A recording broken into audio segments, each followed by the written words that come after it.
আমি এইটো বানাত মাদ্ৰাছা 2001 আৰম্ভ কৰিছিলোঁ। কিন্তু 2001 আৰম্ভ কৰাৰ পিছত 2013 চনলৈ অকলে আৰোহী কৰাইছিলোঁ। পিছত আৰোহী কৰাৰ পিছতো দেখিলোঁ মানে বহুতো অসুবিধাত পৰে। আমি মাছলা মাছালে যিমানেই জানো তথাপিও অসুবিধাত হয় আমাৰ চলাই কাৰণে। তাৰপিছত আমি ইয়াত দৌৰাদি চলিছোঁ আৰু মেট্ৰিকলৈ আৰম্ভ কৰিছোঁ। মেট্ৰিক আৰম্ভ কৰাৰ পিছতে মানুহক গম পাইছোঁ যে মানুহ সকলোৱে মানে চাই দুটা একেলগে পঢ়া। যেতিয়া এইবিলাক আমি ইনশাল্লাহ এইবাৰ আমি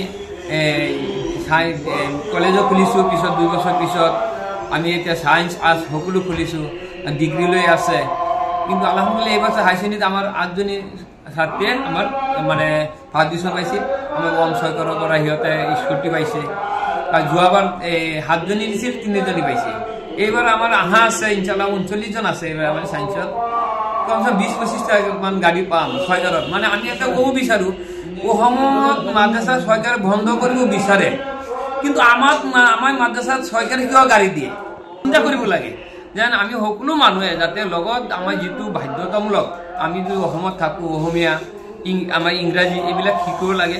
আমি সকলো মাদ্ৰাছাত আমি মানে নিমন্ত্ৰণ দিব লাগে। সকলো মাদ্ৰাছাত লগত এনেকৈ শিক্ষা যদি দিয়ে তেনেহ'লে আমাৰ কমৰ কাৰণে আমাৰ জাতিৰ কাৰণে উন্নত হ'ব।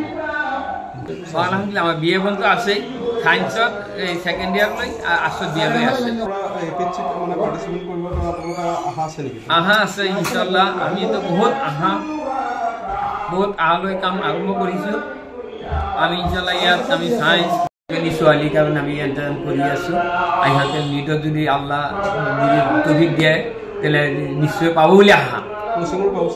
কোচিঙৰ ব্যৱস্থা কাৰণে এইবাৰ আমি আমাৰ হায়দৰাবাদ চাইন একাডেমীত আমি যোগাযোগ কৰিছোঁ, তাত দিম বুলি আমি ভাবিছোঁ। মানে সিহঁতৰ আমি ইণ্ডিয়াত চাইছোঁ, সিহঁতৰ ৰিজাল্ট ভাল, তাত দিম বুলি আমি ভাবিছোঁ।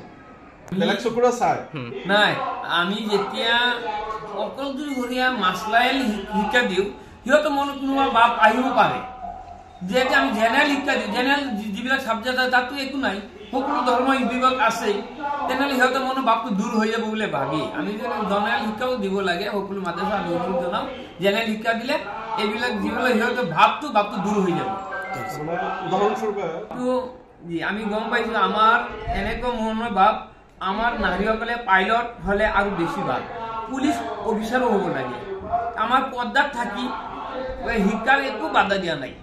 আমি 3-4 বছৰ আগত পাইছিলোঁ এটা মলেছিয়া ছোৱালী মানে পাইলট, আৰু গোটেই মেকআপ লগাই চলাইছিল ফ্লাইটত। আমি সেইটো বাৰ এতিয়াও কওঁ, আমি মানে কোনোবা জলতাত গ'লে সেইটো নাগৰিকতা সদায় ভাবোঁ আৰু কওঁ যেন আমাৰ ছোৱালী এনেকুৱা হওক, যেন পাইলট হওক, পুলিচ অফিচাৰ হওক, ইঞ্জিনিয়াৰ হওক। আমি এইবিলাক আমি চাওঁ, কোনো বাধা নাই, কোনো বাধা নাই, শৰীৰত কোনো বাধা নাই, কাম কৰিব পৰা যায়।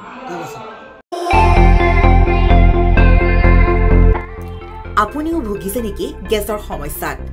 গেছ আৰু লিভাৰ ৰিলেটেড সকলো সমস্যাৰ একমাত্ৰ সমাধান গেষ্ট্ৰচিটি।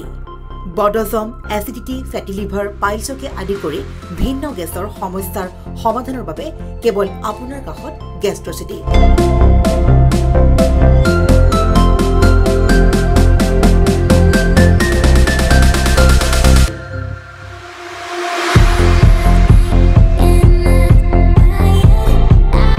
ভিজিট কৰক গেষ্ট্ৰচিটি, গুৱাহাটী, হাতীগাঁও চাৰিআলি। যোগাযোগ নম্বৰ 7577999909।